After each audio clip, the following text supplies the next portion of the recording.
আপা এই তই মোৰ পিছফালে কিয় এনেকে ফেন ফেনে ঘূৰি ফুৰাই হা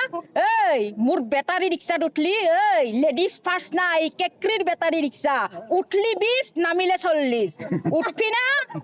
এই মোৰ পিছে পিছে তই এনেকে ঘূৰি নুফুৰিবি দে আৰু তোৰ ডাং কাটি বাইৰে কৈ দিবি আৰু যদি তই মোৰ এনেকে পিছে পিছে ঘূৰি ফুৰা এখন কি দেখছা এখন 7 কেজি ওজনৰ হাত তোক মই এক ঘোষা মাৰিম তোৰ আমৰা গুটি হেন চকু দুটা খক্কা মাৰি বাহিৰ কৰি দিম মনটো বাৰু আগৰ পৰাই আছে যদিও ভিন্ন ভিন্ন প্লেটফৰ্ম অভিনয় যেনেদৰে মই ভাল পাওঁ সৰুৰ পৰাই তেনেকৈ ৰাজনৈতিক ক্ষেত্ৰখনো মই খুবেই ভাল পাওঁ আৰু মইতো নতুন প্ৰজন্মৰ মোৰ ঘৰখনৰ লগতে আৰু যিখিনি আমাৰ অঞ্চল জুৰি আছে এতিয়ালৈকে ৰাজনৈতিক ক্ষেত্ৰৰ লগতে হওক বা ৰাইজৰ কামৰ বাবে হওক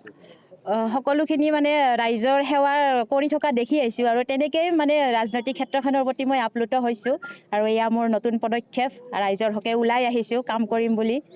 এতিয়াৰ পৰা অভিনেত্ৰী হিচাপে কেকৰি হিচাপে মোক মৰম যিখিনি দিছে সেনেকৈ ৰাজনৈতিক দলতো মোক সেনেকৈ মৰমখিনি দিয়ক খালি কৰ্মসূত্ৰে হয়তো আমাৰ কামখিনি বেলেগ বেলেগ হ'ব পাৰে এতিয়া মই বিশেষ নকওঁ বাৰু এয়া আৰম্ভণিহে যিখিনি ৰাইজৰ হকে কাম কৰিবলগীয়া থাকে সেইখিনি মই নিশ্চয় কৰি যাম ৰাইজৰ বাবে ওলাই আহিছোঁ আৰু এইখিনিতে মই আমাৰ মাননীয় মুখ্যমন্ত্ৰী ডক্টৰ হিমন্ত বিশ্ব শৰ্মাদেৱ আৰু লগতে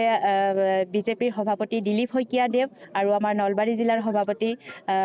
ব্ৰজেন বুজৰবৰুৱাদেৱ আৰু আমাৰ জয়ন্ত বুজৰবৰুৱাদেৱ আৰু আমাৰ সন্মানীয় আদৰণীয় সকলোৰে মৰমৰ আমাৰ GMTৰ অধ্যক্ষ নাৰায়ণ ডেকাদেৱ তেখেতসকলক কৃতজ্ঞতা স্বীকাৰ কৰিছোঁ আৰু এখেতৰ নেতৃত্বত আৰু দলীয় নেতৃত্বত মই এনেকুৱা এটা শক্তিশালী দলৰ পৰা টিকট পাবলৈ সক্ষম হৈছোঁ আৰু মোৰ ফালৰ পৰা মই 100% চেষ্টা কৰিম কষ্ট কৰি যাম যেনেকৈ আপোনালোকে অভিনয় দিশত মোক মৰম দিছে আশা কৰোঁ অনাগত দিনবোৰত